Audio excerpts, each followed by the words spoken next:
Yo, what is going on, everyone? My name is Nick, or the Notorious Fantasy, and in today's video, we're going to be breaking down my week number 9 running back start or sit decisions for the 2024 fantasy football season. We're going to be going in depth through every single game on the week from Thursday Night Football all the way up until Monday Night Football, and I'll be telling you guys whether I believe you should start or sit the running backs in all of those matchups. But before we could get into things, I would like to ask that if you guys are new to the channel and you do end up enjoying today's video, that you please make sure to hit that subscribe button down below, and while you're down there, whether you are new to the channel or not, please make sure that you leave a like on today's video. It would help me out a ton. If you want to follow me on Twitter or X, please do so at NotoriousFantasy. So without further ado, let's get into my week number 9 running back start or sit decisions for the 2024 fantasy football season. We begin with Thursday Night Football, a Halloween spooky matchup of the Houston Texans at the New York Jumbo Jets. It is important to note that both the Pittsburgh Steelers and San Francisco 49ers are on bye, so if you have players on those teams, then you want to get them out of your lineup. So Joe Mixon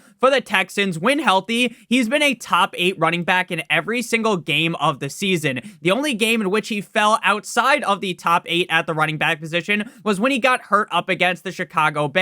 3 straight games rushing for over 100 yards, and he has scored a touchdown or more in every single healthy game of the season. The Jets defense is about as washed as Celtic Shaq, so I got Joe Mixon teabagging the Jets as a top 5 running back. Even with Cam Akers getting sent packing to Minnesota, Pierce has had just 1 carry last week up against the Colts. Unless this game ends up being a blowout and the Texans are up by so much that they have to bench Joe Mixon to make sure he doesn't get hurt, I highly doubt Pierce is going to end up topping more than 5 or 6 touches. So to me, he is a clear sit. For the Jets, Breece Hall, the usage of him last week was downright shocking. I was perplexed watching that football game. The dude was averaging 5 yards a carry, and yet they kept feeding Braylon Allen, who was getting just 2.7 yards a carry. This led to a Breece disaster class where he couldn't even finish inside of the top 28. 16 carries for 80 yards and 1 reception on 3 targets for 9 yards, and a big fat L up against the Patriots in Foxborough. Hopefully their head coach, who looks like a Tony Hawk underground creative skater, watches the tape and realizes they need to feed Mr. Breece Hall. Prior to last week, he was a top 7 running back in back-to-back games, so I'm not going to sit here and panic too hard, mayday, mayday, wee-woo, wee-woo, but the matchup here is rough. I'm going to have him ranked just outside of the top 5. Braylon Allen was about as useful last week as a hole in the head, and I already explained that earlier, right? 12 carries for 32 yards and a touchdown. No reason to get cute and start him, as his touches should go in the opposite direction this week. Moving to the Sunday slate, we begin with the Dallas Cowboys at the Atlanta Falcons. Now, as I said in last week's running back start sit video that's posted every single Tuesday, so make sure you guys hit that subscribe button. If you are new, turn on the notification bell so you don't miss out. The whole start of the season, where Bijan was a pain in the ass for the first 5 games, has been rendered irrelevant at this point in the season, as he has now ripped off 3 straight games inside of the top 10, which is exactly what I expected out of Bijan Robinson when I talked him up all offseason. Last week up against Tampa, he had 13 carries for 63 yards and 6 catches on 6 targets for 37 yards and a touchdown, with the Dallas Cowboys defense getting trains ran on him weekly like their name was Lily Phillips. I expect Bijan to finish snugly, cozily inside of the top 10 yet again. And for me, he is a top 6 back on the week. For Tyler Algier, he is a good handcuff, but with Bijan playing very well, and with Bijan just playing in general, there is no need to play the guessing game here on which week where Algier will fall into the end zone, since he only has 1 touchdown this season and 1 game inside of the top 30. There's no need to start him.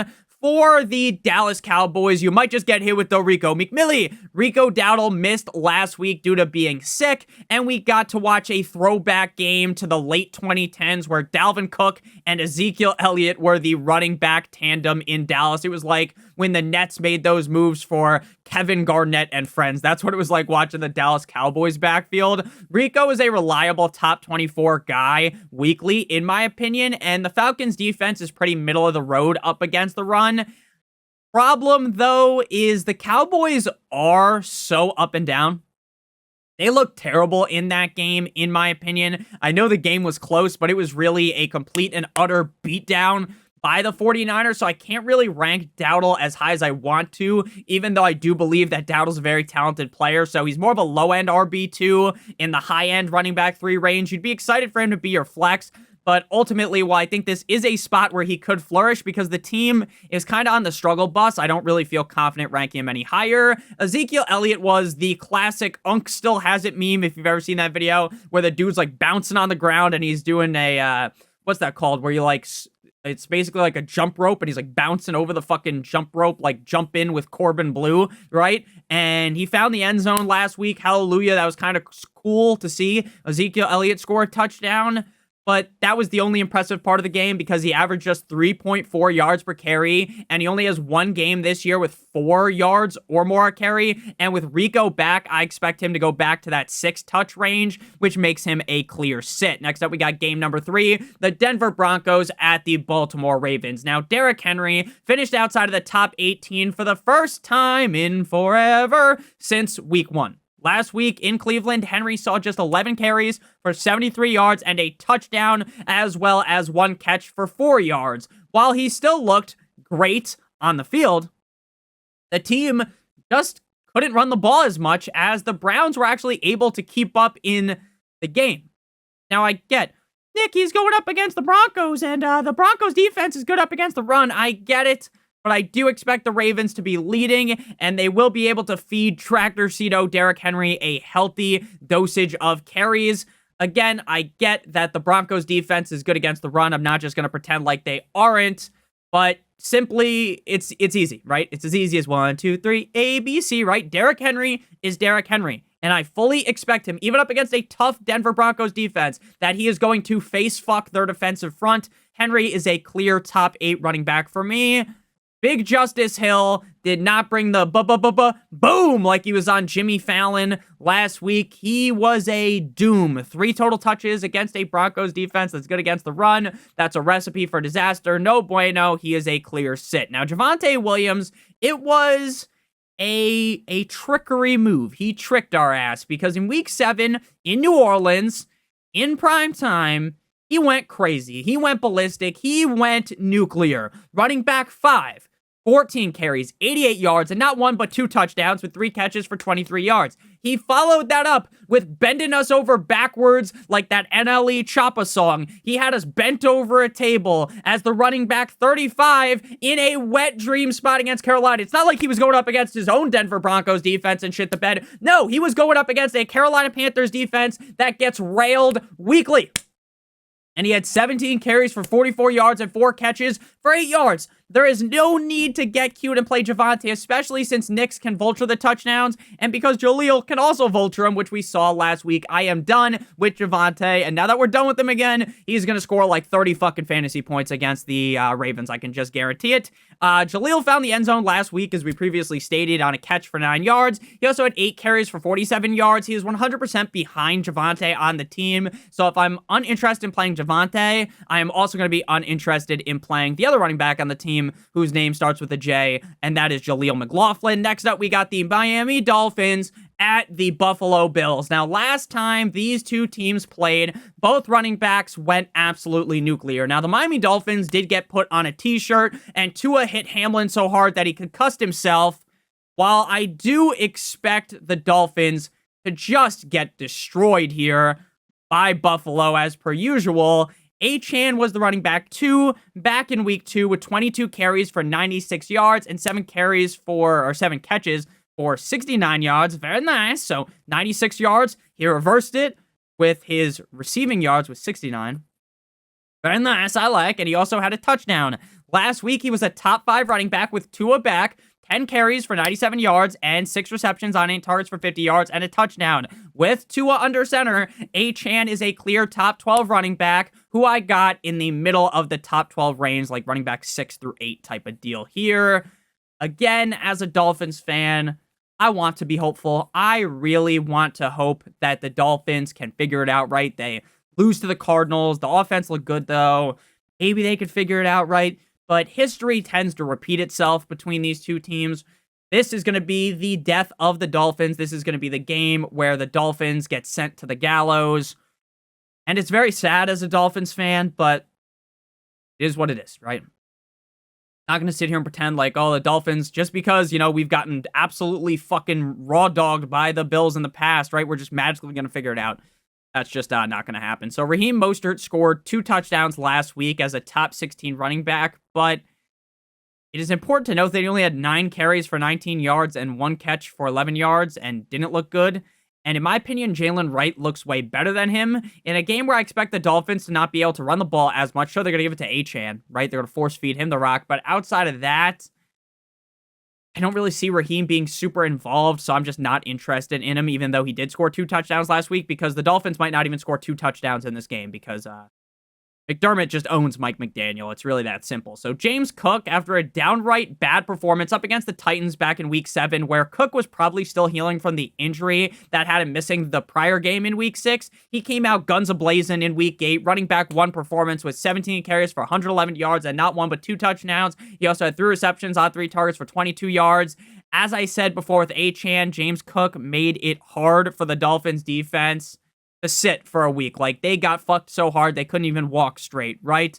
3 total touchdowns and near 100 all-purpose yards. You gotta love James Cook here as a top 12 back. Ray Davis is the clear handcuff to James Cook, but I use the word handcuff for a reason. Ray Davis doesn't really have any standalone value unless this is a blowout, which is possible. It is the Dolphins, but Davis just won't receive enough touches to be a start, so I'm going to sit him. Next up, we got the New Orleans Saints at the Carolina Panthers. Now, Derek Carr expected to suit up on Sunday. I do think that does give a nice boost up to Kamara to going back to his old top 12 ways. Last time these two teams faced off was back in week numero uno when the Saints absolutely went off on the Panthers. The Panthers stood 0 chance. Bryce Young looked like Stevie Wonder in the pocket. Alvin Kamara was the running back 6 with 15 carries for 83 yards and a touchdown, as well as going 5 of 5 in the receiving game for 27 yards. While I don't necessarily think Derek Carr is going to save this offense from drowning, but against the Panthers in Carolina, AK should be able to hit the Panthers with the 6'19" Rey Mysterio as a top 10 running back. But before we break down the rest of this game and the rest of the games at the running back position, I would like to give you guys a quick word for our friends and our partner over at Underdog. If you're new to Underdog and sign up using promo code Notorious or by clicking on the link in the video description, you'll receive your free pick, which tonight is LeBron James, higher than half of a total point. You match that with any other player playing in the NBA or any players in the NFL, and if both of your picks hit, you'll receive 3 times what you put in. If you put in multiple other picks, then the payout will be higher in your pick'em. It is also important to note that not only do you get the free pick, you will also receive a first-time deposit offer of up to $1,000 in bonus cash. If you are watching this after Tuesday, right? LeBron already played.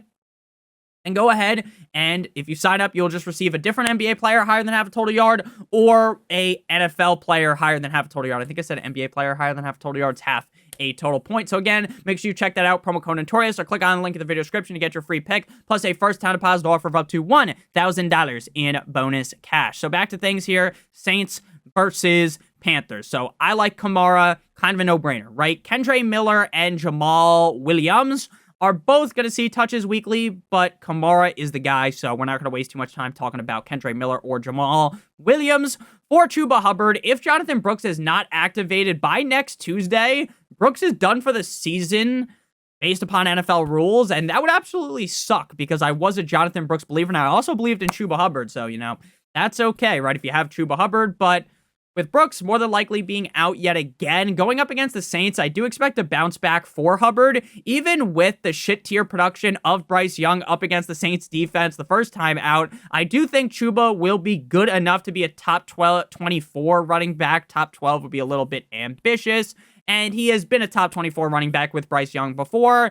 I am not as excited as I would be with the Red Rifle, Andy Dalton under center, but Bryce Young actually, there's some silver lining. He didn't look as bad last week against Denver, and Denver has a good defense, so I got him in the low-end running back 2 range. Things could be more exciting, but they're just really not. Miles Sanders is a guy that's a potential trade candidate, and with them trading Deontay Johnson to the Ravens, which we'll talk about in the wide receiver video, it does seem possible that Sanders could get moved. Now, the dude did put on like a vintage McCaffrey performance last week. He had 7 catches on 7 targets for 38 yards, even though McCaffrey would have gotten way more yards. But that will never happen again, and Chuba's the guy, so you should be sitting Miles Sanders. Next up, we move to a great matchup here. The Las Vegas Raiders at the Cincinnati Bengals. Now, Alexander Mattison has a very strong grasp over this backfield as they have basically just thrown Zamir White over a cliff. Now, last week, he had 14 carries for 15 yards, which is just not good at all, and 5 receptions on 5 targets for 29 yards. But I'm just going to wipe my memory of that because that was a hard matchup up against the Kansas City Chiefs.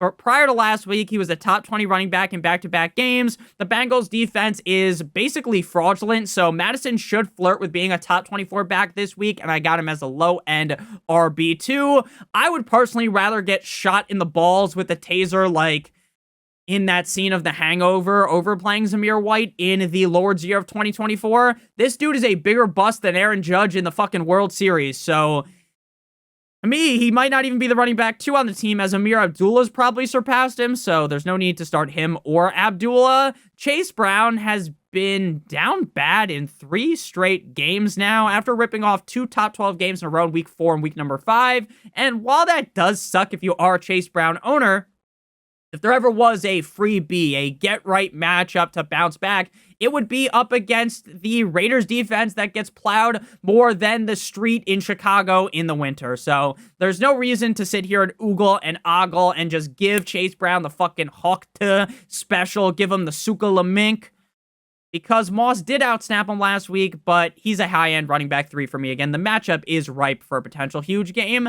And while Moss did outsnap Brown had 50% of the snaps. Moss had 52% of the snaps, which is actually only the difference of 1 snap, but that wouldn't fit the agenda, right? Moss had less touches with 5 carries and 4 receptions compared to Brown's 12 carries and 2 receptions. Brown also found the end zone, so as far as I am concerned, even if the snaps go Moss's way again, that does not guarantee he will see touches, so I am off of Zach Moss for right now. Next up, we move to the LA Superchargers at the Cleveland Browns. Now, J.K. Dobbins looked sharper than a knife in O.J. Simpson's cupboard last week up against the Saints as the running back 14 with 17 carries for 57 yards and a tug, as well as 4 catches on 7 targets for 11 yards. Now, he hasn't been as efficient as he was early on in the season where he was ripping off like 6-7 yards per carry, but honestly, he's a minimum top 24, top 28 guy on such a run-heavy team, so up against the Browns, I got him as a low-end running back too. Kamani Vidal is a 6 or fewer touch per guy weekly. We have seen flashes of his talent, like his name was Barry Allen,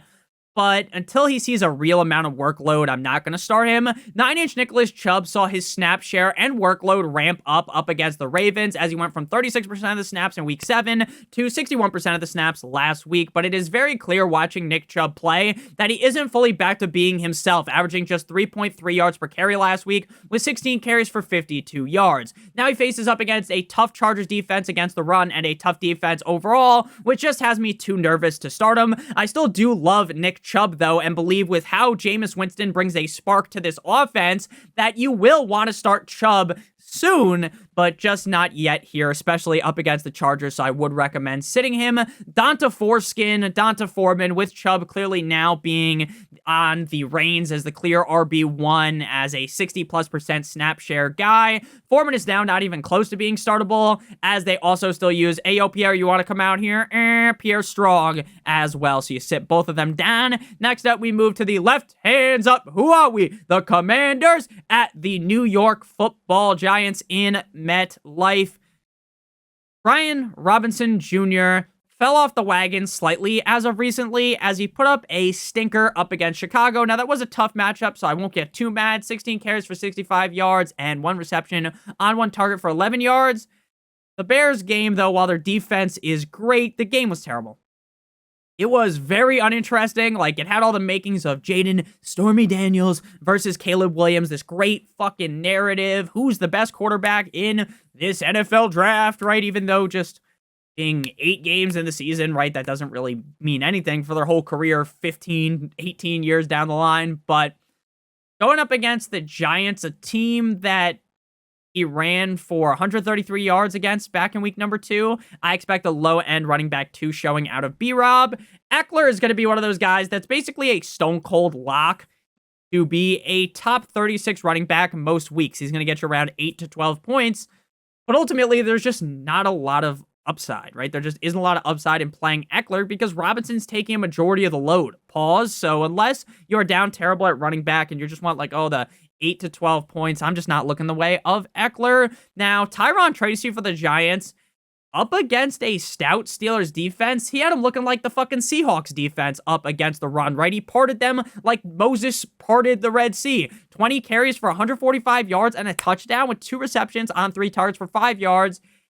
Now, Tracy did exit the game early on and then exited the game late after he hit his head hard on the ground, and he is currently in the concussion protocol. And we talk about this whenever someone gets a concussion. They're very hard to assess in the NFL.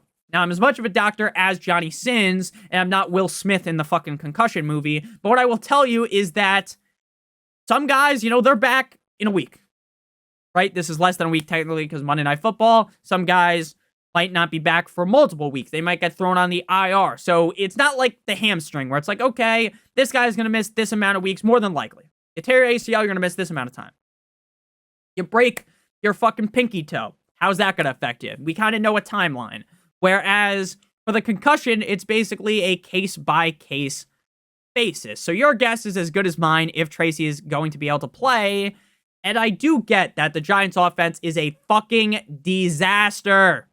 Okay?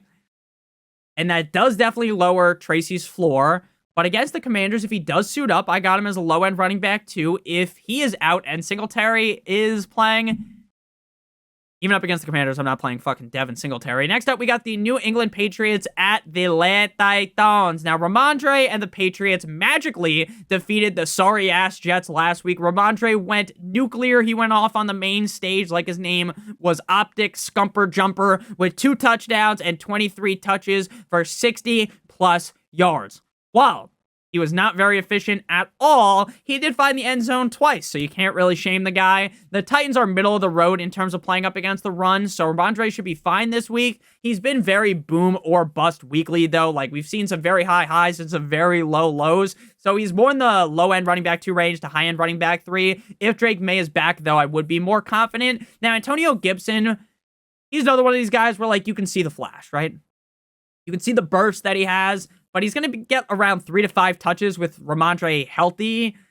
And the team really wants Ramondre to be the workhorse, so I really have no interest in Antonio Gibson. Tony Pollard did fumble last week in Detroit in a game where the Titans got pounded like it was their first time on the casting couch. He still had a fine game, though. He was running back 21. And you do something for me. 20 carries for 94 yards and 3 receptions on 4 targets for 23 yards. Going up against the Patriots defense, I expect another top 24 game, which he has had in 5 of 7 games. So with him being pretty reliable, I got him doing that again as a top 18, top 20 guy in the middle of the pack running back too. Tajay Spears has missed back-to-back games and could return from the hammy as he was limited in practice last week, even up against New England though. If he does return, Pollard's the guy, so I don't really have any interest in Tajay Spears. Next up, we got game number 10, the kickoff of the 4 p.m. slate following the 1 p.m. slate, obviously. Game might be at 4:05 or 4:15, but you get the point, right? The 4 o'clock slate following the witching hour. Extra spooky because it's Halloween. Okay, so DeAndre Swift. Again, that Bears-Commanders game puts you to sleep, right? But then everyone rose from their sleep like the fucking Undertaker for that last-second touchdown. Swift had yet another top 12 game, which now marks 4 in a row. In those 4 games, he's rushed for 70-plus yards in all games and scored a touchdown in all games. He, up against the Commanders, while, again, the game wasn't that exciting, he had 18 carries for 129 yards and a touchdown. So as long as they are not going to hand the ball to fucking discount William the Fridge Perry again on the goal line. They handed the ball to some fat bastard on the defense. Swift should continue to keep going as a top 12 guy up against one of the worst defenses against the run in terms of points per game. I like him. I'm feeling nicey as yet another top 12 running back. Roshan has played in 5 games this season and has 4 total touchdowns. With that said, he has been a top 35 running back, even though he scored so many touchdowns just twice. And even with him vulturing Swift at the goal line, with such an unreliable amount of touches, he just can't be started. For the Cardinals, James Conner at this point in the season, he feels like a safe bet to be a top 20-ish guy most weeks. Last week, he was a top 20 back up against the Dolphins in Miami. He had 53 yards on his 20 carries with a touchdown, as well as 2 catches for 12 yards. The Bears defense isn't the best against the run, so I do expect yet another running back 2 performance out of Connor as a low-end running back 2. Trey Barry B. Benson, I believe from what I've seen this year and what I saw on his tape from college, he's a good replacement for, if Connor was to get hurt, knock on wood, or once the team lets go of Connor. But as of right now, Benson hasn't seen more than 6 touches since week 4, which is like a decade ago at this point, and has just 2 games of doing so there's no need to play Mr. Benson. Next up, we got the Jacksonville Jaguars at the Philadelphia Eagles. Now, having Saquon in fantasy has felt kind of like a tease. It's felt pretty odd because when you watch the game, the guy looks impeccable. He pops your eyes. Your eyes start to ejaculate when you watch him. But his lack of touchdowns has been disturbing, right? It feels like you're getting kicked in the gonads here. Last week against Cincy, he had 22 carries for 108 yards and a catch for 3 yards. But with Jalen Hurts getting 3 fucking rushing touchdowns and 5 over the last 2 weeks, has me feeling slightly worried. Now, you're obviously not going to panic and fucking sell Saquon for a half-eaten bag of potato chips and a used condom, right? But it does suck. It hurts.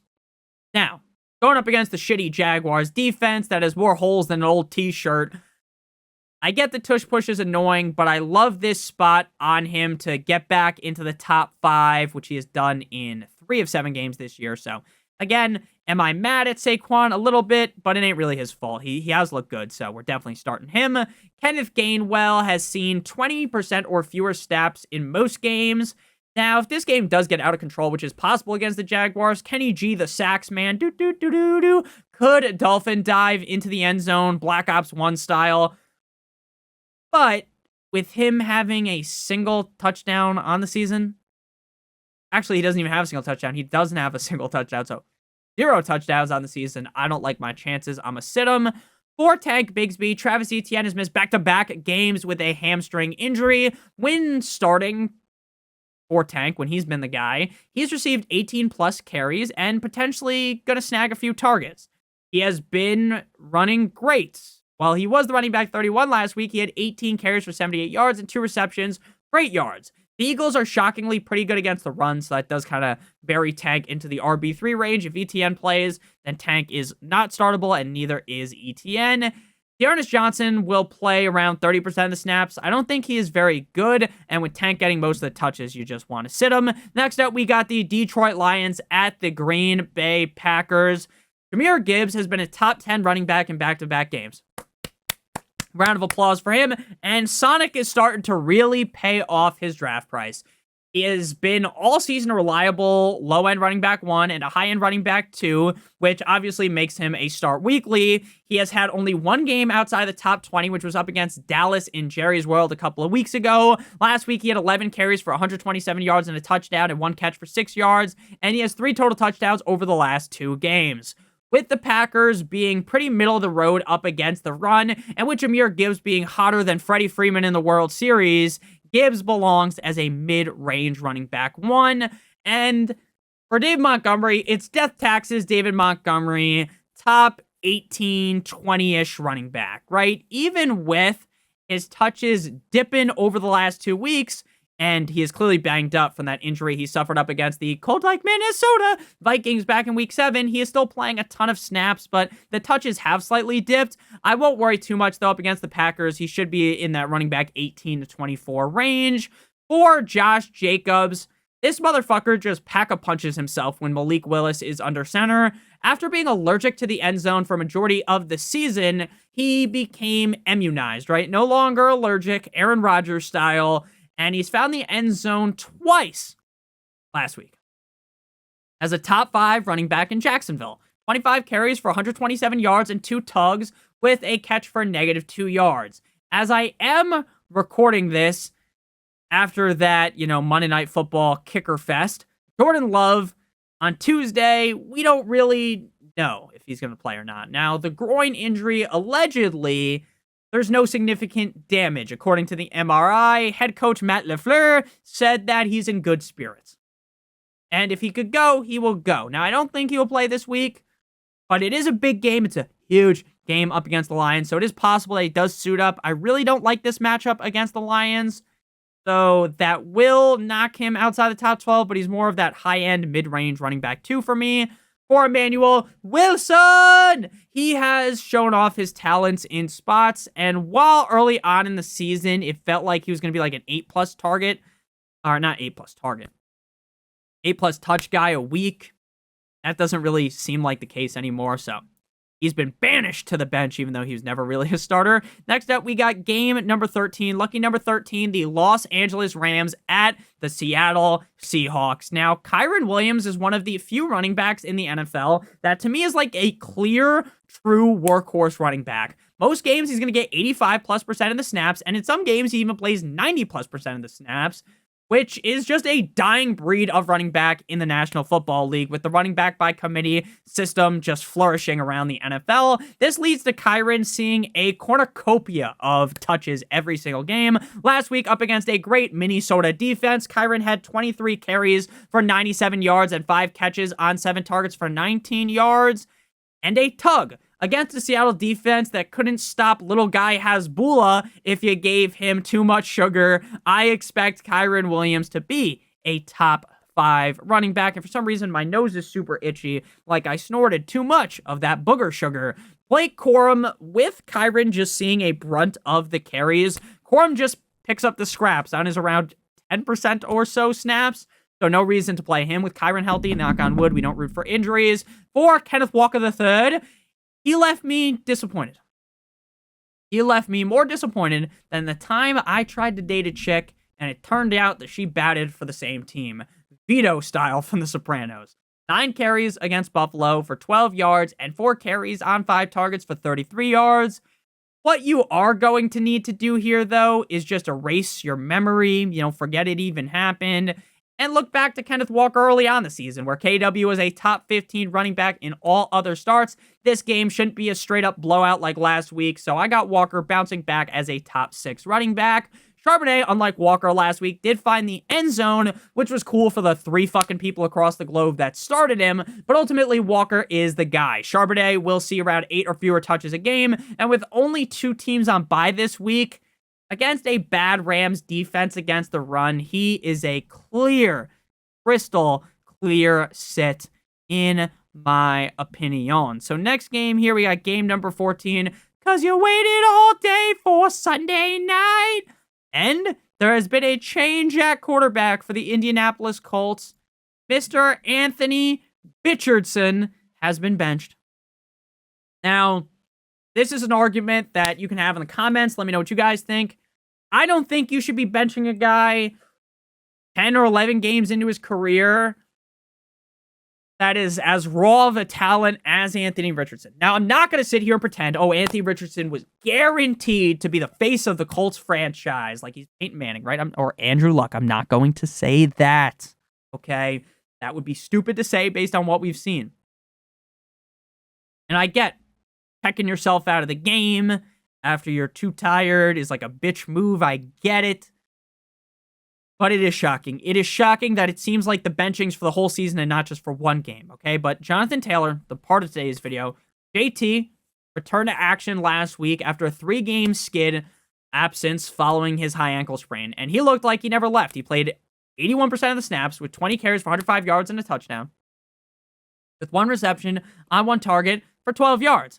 Which is even more impressive when you consider the Texans defense allows the 4th least amount of points to the running back position in terms of points per game. The Vikings also ranked top 12 in that exact category, so I got JT as a fringe top 12 guy, and I think, though, Flacco being under center will actually help out Jonathan Taylor. So he's a high-end running back, too, but by the end of the week, when I actually put out my rankings video on Thursday, he might end up cracking the top 12. Trey Sermon does spread the good word, but with the return of JT, Sermon and Goodson were voted off of the island like they were in the Survivor. Sermon saw just 16% of the snaps, and Goodson had 3%, which just isn't good, right? It's how things are playing out, there's no need to play either guy. Aaron Jones is another one of these running backs that you could just typically rely on finishing as a top 24 guy. Last week was a down game for him in a great spot against the Rams in LA. 19 carries for 58 yards and 2 receptions for 37 yards against another soft serve Colts defense matchup, though I do expect him to bounce back. He should be a high-end running back too here. Ty Chandler is another one of these guys, and I think we just said another one of these guys twice in a row, but I don't give a damn. Chandler is a great handcuff. And I talked about that in the waiver wire video yesterday if you missed it. But when push comes to shove, he's a handcuff. Jones is the guy, and he doesn't work in enough like a Jalen Warren or Eckler type to where even in the most dire scenario, you'd consider starting him, so I will not be playing Chandler this week. Final game, we got Monday Night Football, the Tampa Bay Buccaneers at the Kansas City Chiefs. Now, Bucky Irving has been a top 18 running back in 3 straight games. He has a touchdown in 2 of 3 games, and while this backfield is gross on paper, and Bucky is the number 2 in terms of snaps, he is producing a steady amount of fantasy points. And against other defenses, I'm going to be sitting here banging the drum for Bucky Irving, firing him up. But against the Chiefs defense, who ranks the best against the run in terms of points allowed per game, starting Bucky is shooting your team in the foot, so I am not confident in playing him. He is ranked close to the start-worthy range, though. So again, if you have Rachaad White or Bucky Irving, we're about to talk about Rachaad White, and maybe you're like, you know what, I'd rather start him over Dowdle or someone else, right? They are startable, but they just don't meet the category. So Rachaad White has been a top 17 running back in back-to-back games and was the running back dose in week number 7. Just like Bucky in other matchups, I would be fine playing him, right? But the Chiefs defense allows just 13.6 fantasy points per game to running backs. That's not just one running back, both running backs combined.